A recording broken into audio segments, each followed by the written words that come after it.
আসসালামু আলাইকুম। আপনারা হয়তো বুঝতে পারছেন না যে আমার এই হাঁসটার কী সমস্যা হয়েছে। আসলে আমার এই হাঁসটার একটা পা নাই। পাটা কেমন করে কী হলো বলতেছি এখন। এই হাঁসটার পা ইঁদুরে খাইছে। আপনারা হয়তো অবাক হবেন যে ইঁদুরে হাঁস খায়।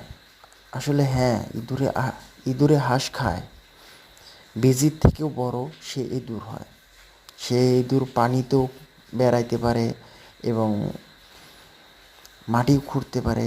আমার যে খামারটা আছে মোটামুটি আমার কাছে 300 সাড়ে 300 হাঁসের মতন আছে, কিন্তু মোটামুটি 30টা হাঁস খাইছে এই ইঁদুরে। আমি অনেক দুঃখ কষ্টের মধ্যে আছি। এই ইঁদুরকে মারতে পারতেছি না, অনেক চেষ্টা করতেছি, ইঁদুরের বিষ দিচ্ছি এবং ইঁদুর ধরার জন্য যন্ত্র দিচ্ছি, তারপরেও এই ইঁদুরটা অনেক চালাক। ওকে ধরতেই পারছি না। আমার অনেক কয়টা হাঁস খাইছে। আমার জন্য দোয়া করবেন সবাই, আমি যেন হাঁসগুলো অনেক সুন্দরভাবে লালন পালন করতে পারি। এবং কারো কাছে যদি ইঁদুর ধরার কোনো বুদ্ধি বা উপায় থাকে তাহলে কমেন্টে অবশ্যই আমাকে সাজেশনটা দিয়ে যাবেন। আমি ইঁদুর ধরার চেষ্টা করব ইনশাআল্লাহ।